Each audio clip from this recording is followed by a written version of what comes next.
A big thank you to all my patrons who support the Engineered Mind podcast.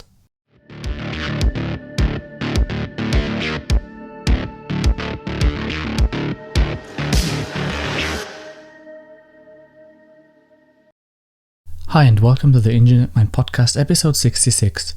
In this podcast we cover topics such as engineering, AI, neuroscience, life, and other interesting topics and fascinating ideas to educate, inspire, and engineer people's minds all around the world. I'm your host Yusuf, and for this episode of the podcast, I'm very excited to welcome Haifeng Jin to my show. Haifeng is a software engineer on Keras team at Google. He is the creator of AutoKeras, co-author of Keras Tuner, and a contributor to Keras and TensorFlow.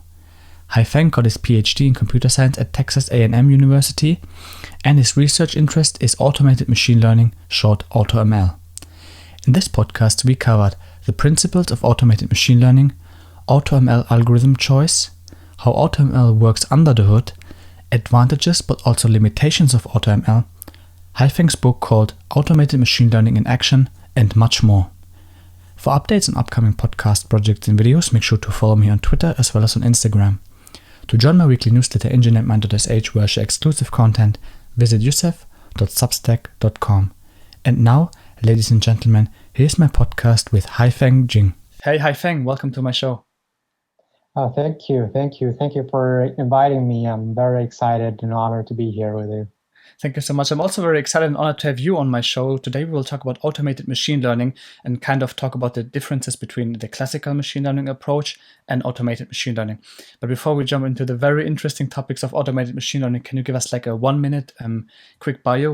Who is Haifeng? What do you actually do? So my name is Haifeng Jin, and currently I'm a full-time software engineer at Google. I'm working on the Keras team, which is a sub-team of the TensorFlow team, and I'm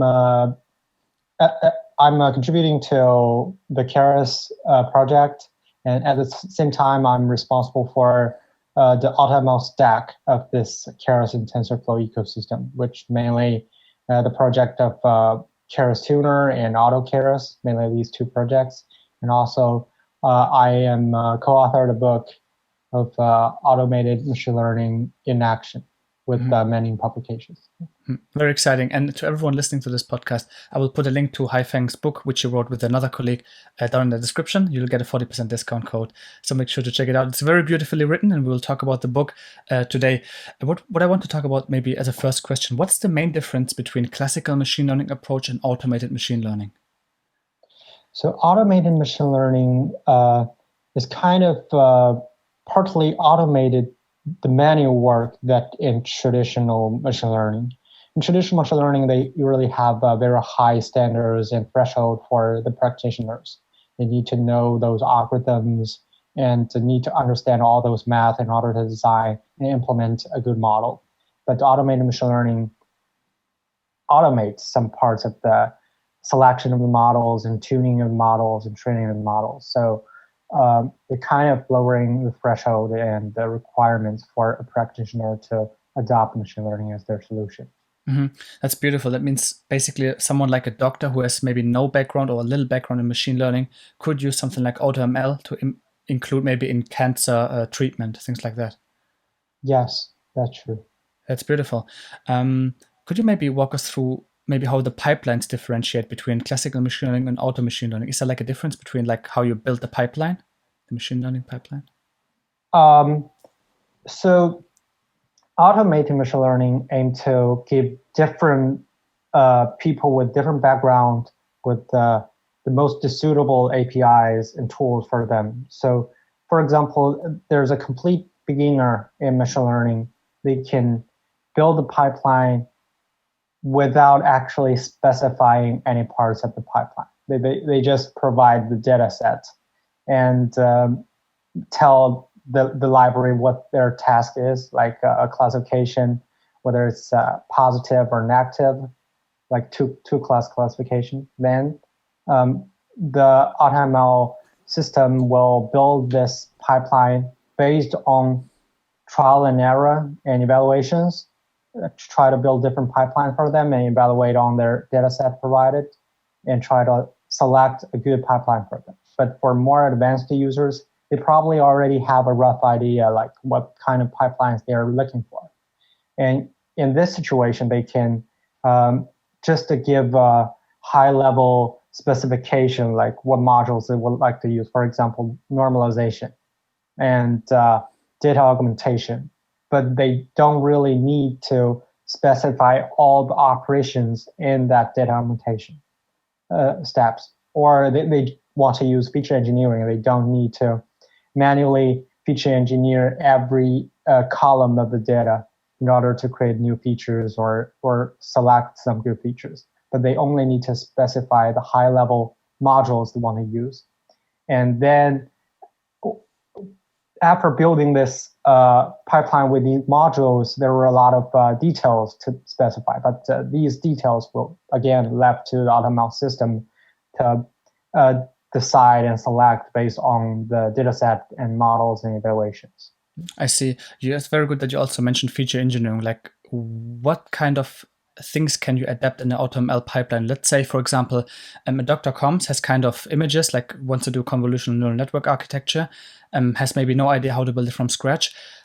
What does the doctor have to take care of in an AutoML algorithm, let's say? Because I would assume for AutoML it chooses from a bunch of algorithms, but how does AutoML know which algorithm is the best for this specific purpose? Mainly, still, how to know which model is best comes from two sources. One is the knowledge of a specific doctor. Mm-hmm. He knows what the data looks like, what models might be good. For example, convolutional neural networks. If that doctor already know this, and this would dramatically reduce the search space for the AutoML system. And the other is just based on trying different models on this, or trying different models on this data set. But it's not like trying completely from scratch or trying completely blind. It's like we already know some models that have very good performance probably on similar tasks. As long as the doctor specified he wants to do image classification, and we already know that there were several models or pipelines that's good for other image classification tasks. We're probably going to begin with these models, and based on the evaluation results of this list of models, we can then use an algorithm to decide which to go next. Probably pick 2 or 3 good performing models in this list and keep modifying the details of the models then in order to come up with a good model. I see. Is it kind of prescribed from AutoML in the sense of, let's say we want to do a specific task and we have a pool of algorithms that it's already knowing, okay, I want to do CNN, then I choose maybe 5 to 10 algorithms which perform best? Or is it like kind of already knowing where it wants to go towards, maybe in terms of algorithms? How does it actually work? Is it like kind of a for loop running the best and choosing the best algorithm? Or how does it work under the hood? Oh, so you can think the first step is a small for loop that iterate all already known models and evaluate these models. So this would create some, they're going to be, you can think as a surrogate model or meta model. We usually call it a surrogate model. So the surrogate model needs some training instances, but it's different from the data set provided by the doctors. The surrogate model needs the training instance. The features are models, and the target, prediction targets are the performance of these models. So basically, the surrogate model is trying to learn the relation between the models and their performances on this task. So we begin with this known to have good performance models list and evaluate them. We have some initial data to train this surrogate model. And again, we have another for loop to every time. The first step of this for loop is for the surrogate model to generate the specifications of a new model that looks like it's going to have a good performance. And the second step is going to be just evaluate the model. And the third step is to feedback that new evaluation results, the model specification, and the performance of that model on the given task. Feedback means just to further train the surrogate model with this one more instance. And that's the main three steps of this second for loop. And the first, so it comes back to the first step to generate another model specification, evaluate it, and feedback.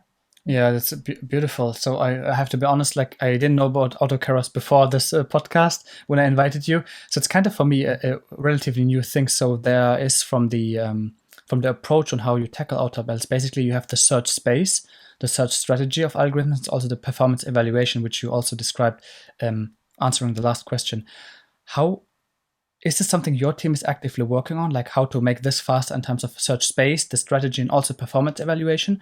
Or is this also on the user? Or are you trying to basically automate everything from beginning to the end of a machine learning pipeline? Currently, based on the state of the art, it's not possible to really automate everything. Mm-hmm. What we're trying to automate is from where the user already know what their task is, mm-hmm. and already have a well-prepared and large enough data set. And from this point on, we try to automate everything until there is a good model selected and specified and trained on their given data and ready to use to have this model. So from in this range, all the work we are trying to automate. But later, after we got the model, there are still need to be some engineers try to deploy the model based on their real needs. For example, they want to deploy on the edge devices. They need to somehow compress a model or compile a model in a different way, or they want to do real-time, large-scale inferences. They need to deploy a model on several servers and run in parallel. And these all require some more engineering work that's hard to automate. And before the process we can automate, the user also need to collect the data set and really get to know what their task is and need to understand the metrics, how to evaluate their task in order to select a good model. Right? Mm-hmm. When someone has no idea about how to use machine learning, like basically from scratch, and wants to use AutoML, like a doctor, for example, which we already mentioned, what are the steps that a user has to take for AutoML, or maybe like AutoKeras? How does it work from the principle? Does he have to program something by himself, or does it still require an engineer to do the programming work? I think it's not hard to program by himself, him or herself, because it only require a few lines of code, mm-hmm. as long as they don't have a very clear idea like what model should look like. If they have a clear idea, then there will be more code. But if they just want to quickly try whether this works for their task or not, they can just try it by themselves and not having any engineers. Because usually the dataset owners, they don't really have a clear idea of what they want to do with this model later. For example, they just want to try what they can find with this model instead of deploy this model for real-time inferences or have some real applications. So in this case, the engineering work should be much easier because they only need to run this AutoML system for once and get all the results, get all the models, and do some inferences to see the test results, and that's it. So this really doesn't need that much of engineering work and doesn't require extra engineer to help them do this, as long as they can do some basic Python coding, and it's not hard for them to adopt these AutoML systems for their task. I see. Thank you so much for explaining this in detail. Also, when it comes to the resources that are used, is there kind of a number of how many resources in terms of time and computational resources we save by using AutoML? Do you have an idea? I don't think it can actually save any computational resources. Mm-hmm. It can only save computational resources after it's run. So for example, this is I have to be honest that this feature is not in AutoKeras yet, but there should be a feature in the future for most of the AutoML system that the user can specify some, whether it's, for example, the inference time of a model or the memory size the model will occupy. And they can set an upper bound or dynamically attach a weight to this metric. And afterwards, the AutoML system may found a very small model that the user can deploy on a small device. Then for this case, after the deployment, actually they save some like power, electricity, or save the expense for a large machine or something. But during the running of an AutoML system is not saving any resources, but using much more resources than training a classical machine learning model, because AutoML system is going to train a lot of models, and those models have a large variance. Some of them are very large, and some of them have very different requirements of the hardwares. For example, some pipelines leverage the parallel, like multi-core CPU a lot, and in this case, that AutoML is only consuming more computational resources instead of reducing the computational resources. I see. When it comes to the time spent on investigating these models, would you say that maybe sometimes if someone has no idea about machine learning, that sometimes AutoML could be faster because it's having its own search space and its search strategy, that sometimes if you have no idea which algorithm to pick, you might be faster using AutoML? Have you experienced that in the past maybe from some users?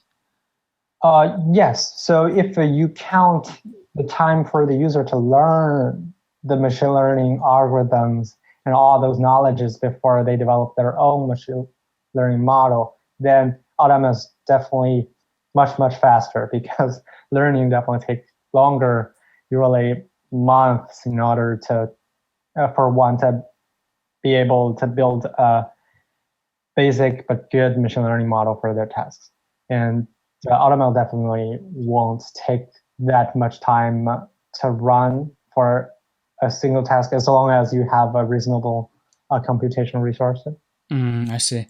So you now working in the sub-team of the TensorFlow team. Could you maybe give us like an impression of where TensorFlow sits in this whole ecosystem? Then we have the Keras API, we have the Keras Tuner, and we have AutoKeras. Like we have 4 components, and where does it sit in terms of usability and maybe simplicity? Maybe you could kind of rank them.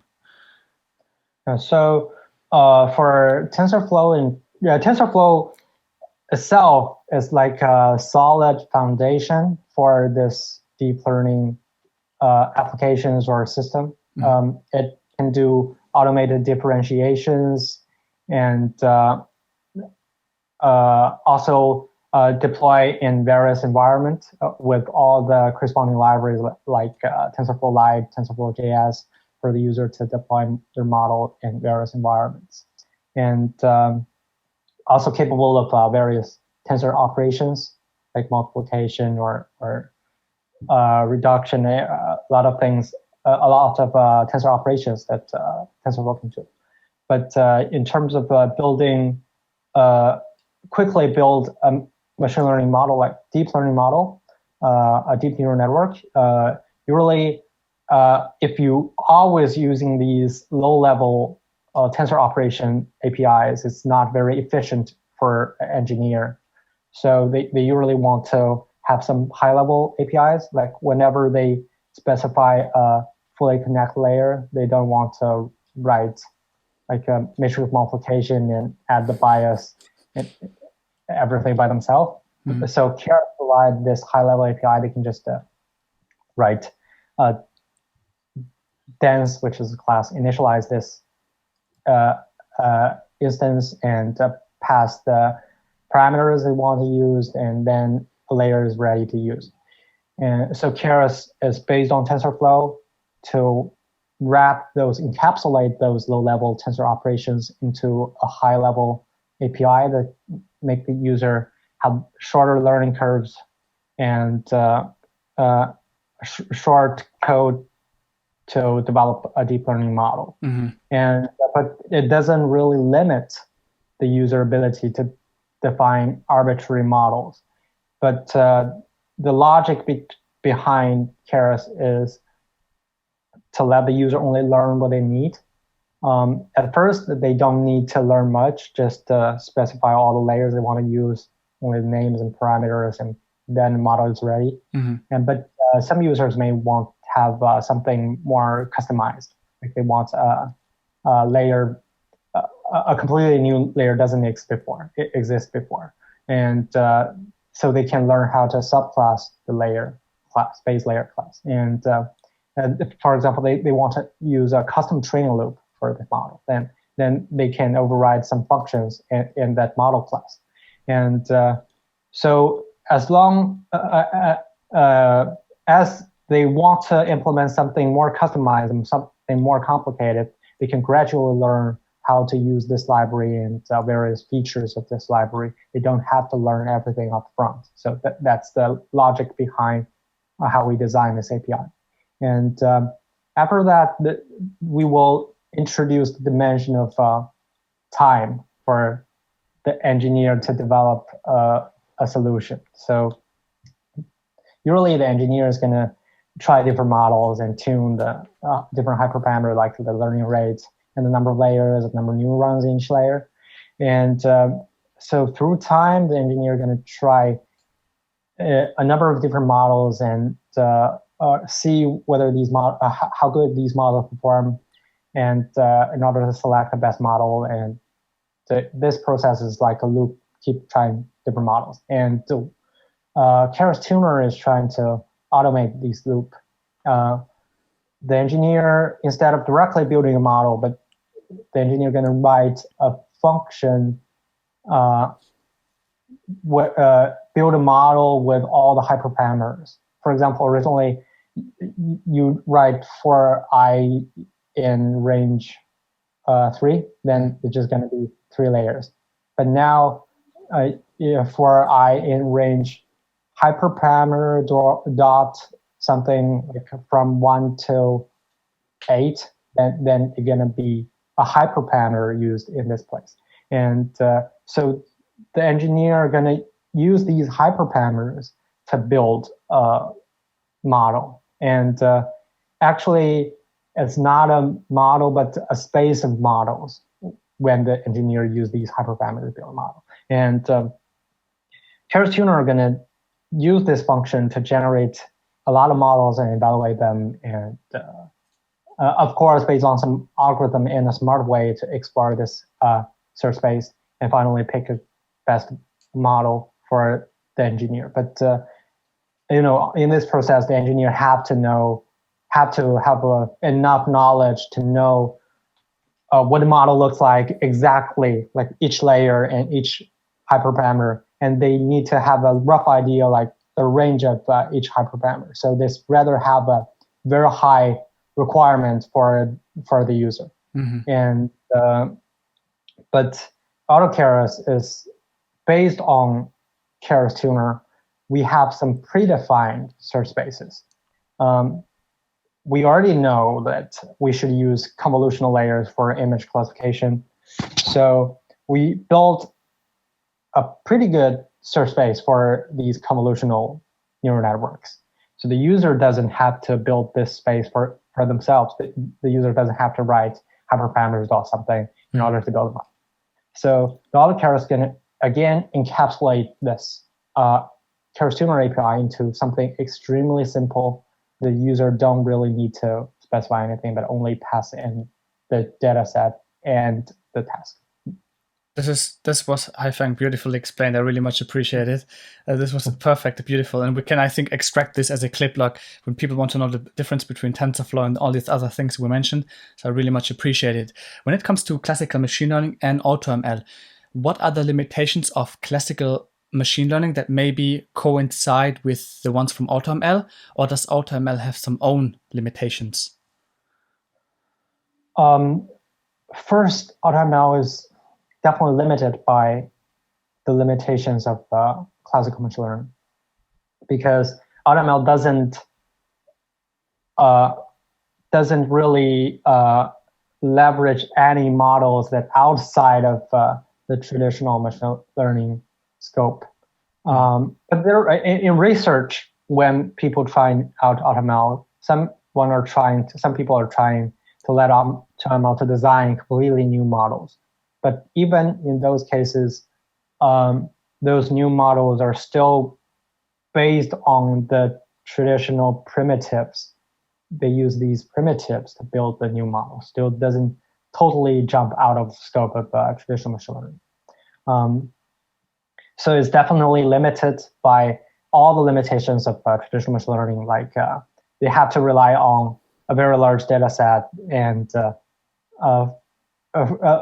since we are mainly focusing on deep learning models, and it are also limited by some limitation for deep learning, like it usually doesn't have a very good explainability. When we have a good model with performance, we cannot really explain for each prediction the model made. Like the model predict for a patient have a certain kind of disease as positive, and we want the model to explain why it made such a prediction, but the model cannot tell you why. And this is a very important limitation of deep learning.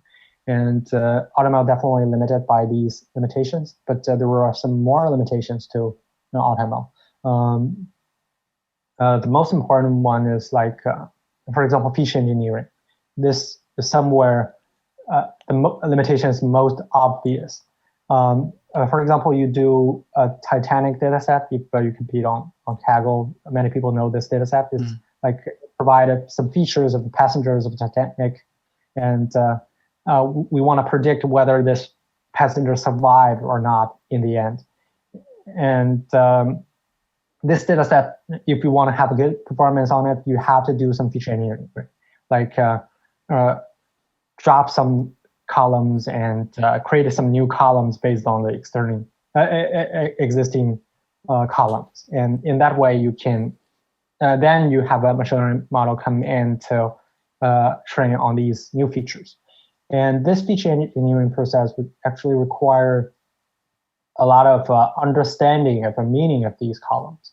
For example, you know that the name of a passenger doesn't really have that much influence on the result. But so having this feature feed to the machine learning model will definitely involve a lot of noise for a model. Then the model probably gonna not have that good performance. So we usually drop these columns. But for AutoML system, it's hard for it to know that this column doesn't really do anything to the machine learning model, but only negative impacts. So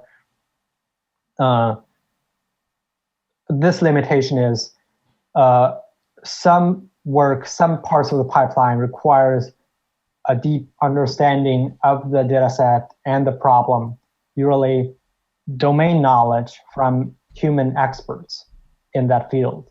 And this is something that AutoML system cannot help. It has to be an input from a human being to the AutoML system. And some knowledge are not that explicit and hard to describe and cannot be input to an AutoML system. So this is the most important limitation of AutoML system. I see. That's so interesting. Are there any developments? Of course, you cannot lead like every information, but are there any developments maybe going, let's say in the future, 2 or 3 years, maybe 5 years, where you would wish the AutoML system would be data agnostic in the sense of you give it data and it would automatically figure out that what it has to do? Is that the main, maybe one of the main goals of AutoML? Yes, definitely. But that's the ideal case. But what we are really aiming at on the current stage is how to have this communication channel between the AutoML system and the human experts. We want to provide a very easy interface, no matter it's graphical or command interface, for the user to easily put their knowledge into this AutoML system. Currently, we are mainly letting the users put their knowledge about what model looks like to the AutoML system. But afterwards, we want to let the user somehow put also their knowledge about that data set and a lot of characteristics and features of the data set and their understanding of the data set also into this autonomous system in order to guide this system to find a really specific model for the test. I see. That's so interesting. I'm very let's see what the future brings. I'm very excited to see what the future brings on AutoML. Where do you see like the biggest influence AutoML might have, like in specific domains? We talked about medicine. Do you see any like big domains which could you make use out of AutoML? It's hard to say any specific domains, but I think our main user base currently is the startup companies. So they usually have very different domains from one another, but they're in a similar situation that they don't have the extra money to hire some very experienced engineers, especially machine learning engineers, to develop an application for their startup. And many startup requires a website or something, and they usually have some data set, and they want to do some inference from their data set. And they all have such needs. So that's where the current AutoML system comes in, and they can just use these AutoML systems in order to get a good model and deploy a model on their website to do real-time inferences. And with AutoML system, this entire process is not that hard to do anymore. Just need a normal engineer knows how to deploy a model on a website. That should be good enough for these startups. I see. Yeah, I would also have one question on the AutoML models, like when it searches this pool of machine learning algorithms. Maybe it's like a redundant question, but maybe interesting to know. Let's say maybe the algorithm chooses 5 models, AutoML, and from 4 out of those 5 models that would work, but only one algorithm would eventually fail for various reasons. Would it be that it only skips the one where it failed, or is it like that the training automatically like collapses? How does it work? Like, does it catch the error and throw an exception, but keeps training, or how does it work for AutoML? It keeps training. It keeps running to explore more models when one model fails. So if the fail is an exception, the model even not built successfully, then we just catch that exception and keep trying other models.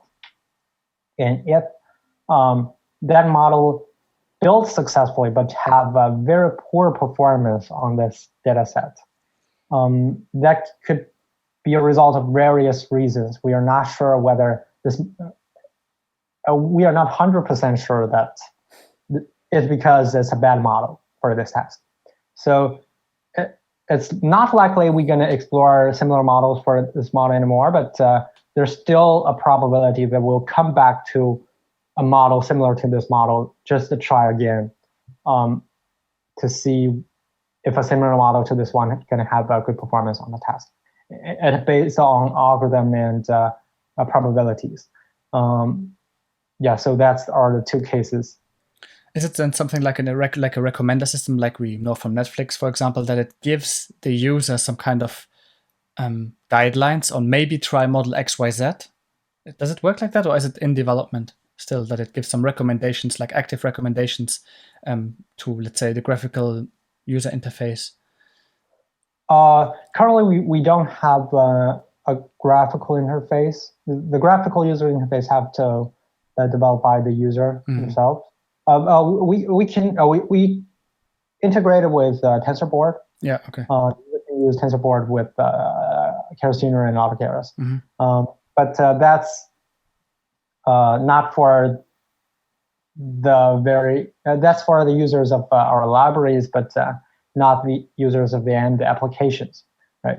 So for the end applications, they have to develop their own interface.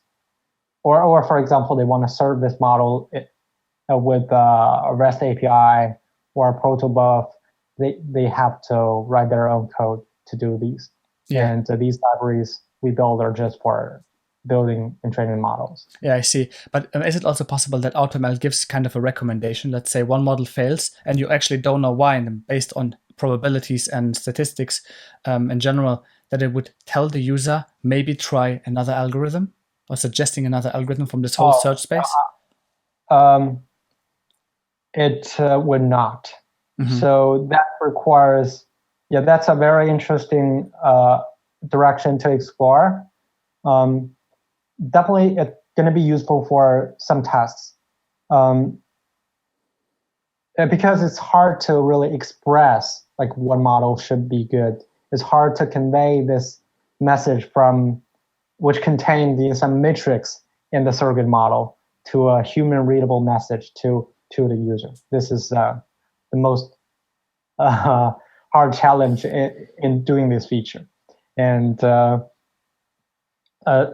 this definitely going to be useful for some cases. Like some models would definitely have a better performance. Some tasks gonna definitely benefit from this interactive designing process. For example, you want to design a generative model that you generate some new images from a data set. So they're similar to the images in a data set. And in this case, if you only use the metrics, like numbers, to judge whether a model generates good models or not, this might not be that sufficient for this task. Sometimes we need some human involvement to judge whether this image looks good. This is whether something we want to generate or not. In this case, we have to let the user interact with the AutoML system to give feedback. First is give feedback whether this image is good or bad in order to train the surrogate model. And maybe the surrogate model also give feedback to the user, like where to build a better search space for such models. I see. Yeah, that's so interesting. Let's see where the future is heading towards. I'm very, very excited to see what's coming next. One last question before we jump to the book and what your book offers. Is there kind of a way for users who are interested in maybe listening to this podcast, like participating in developing of like AutoKeras, things like that? Would you encourage people to maybe contribute, and how can they contribute to AutoKeras, for example? Yes, definitely. So one way is to read our for AutoKeras and Keras Tuner. For these two projects, we all manage those issues and features on GitHub. On the repo webpage, you can see there's a project tab. If you click on that, you will see AutoKeras management, a project, or Keras Tuner management, and we list all the issues we want to do in there.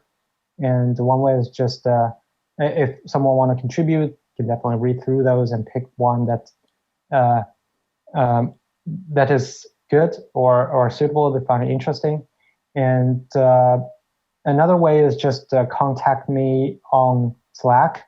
We use the same Slack channel with Keras repo. So if you go to the website keras.io and go to community page, and there list Slack channel, Slack workspace you can join. And in that workspace, you can find the channel AutoKeras and Keras Tuner. And of course, you can also direct message me in that workspace and to just ask whether there's a feature you can pick up to work on. And besides that, we also have a monthly meeting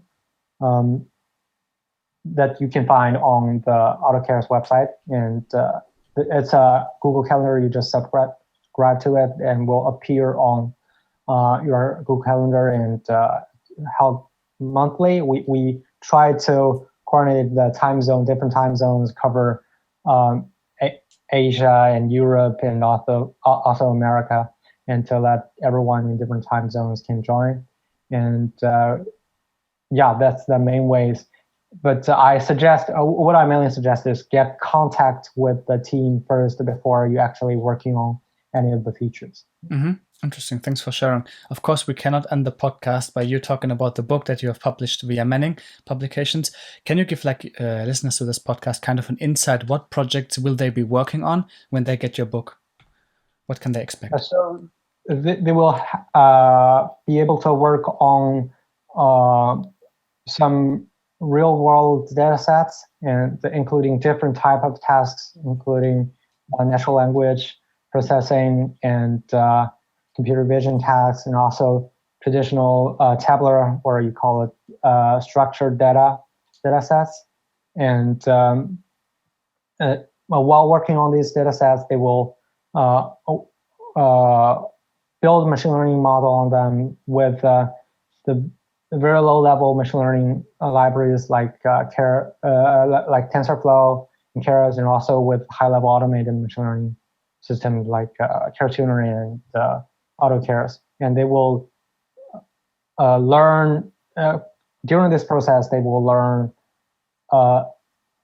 very important concepts in automated machine learning, like how does a surrogate model really work, and how to implement their own surrogate models, implement their own algorithm they have in mind besides those very famous algorithms for automated machine learning, but also how to define their own search space with different kinds of hyperparameters. So hyperparameters are not just like a Boolean int or a selection between strings, but there are also many conditional hyperparameters. They can get very complicated in the search space. For example, a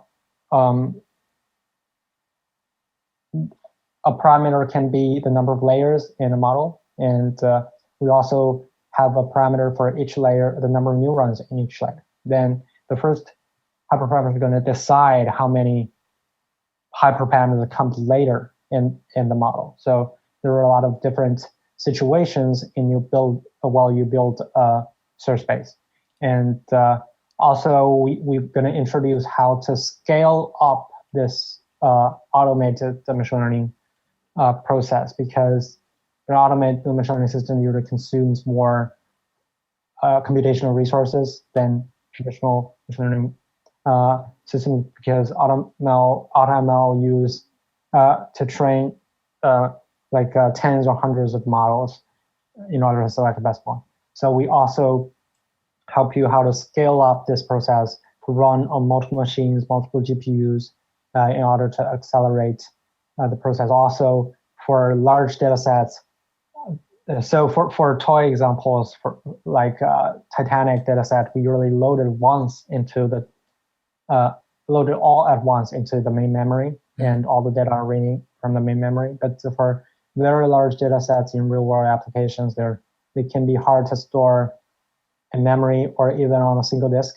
So we will introduce how to load a large data set not at once into the memory, but batch by batch as we need it for training of the model, and not to occupy too much space in the memory, and how to use these large data sets. And also for very large models, this split across multiple GPUs. This is so interesting, Haifeng. Thank you so much for sharing. And I had the PDF already. It's not finished yet, as far as I know, the book, but from what I've seen and the PDF that I downloaded, it's beautifully written. And I think it's very, very easy to digest, especially for beginners in machine learning, maybe intermediate users who want to delve into auto machine learning. So I think it makes sense, if you're interested in AutoML, to get the book from Haifeng and his colleague. And I learned a lot this podcast from you, how AutoML actually works under the hood and some other things. So thank you so much for that. And I wish you all the best for the book, that it has a big success and will reach many people. Well, thank you, Joseph. Thank you so much for inviting me again. And thank you for being a reader of our book. Thank you so much. Take care.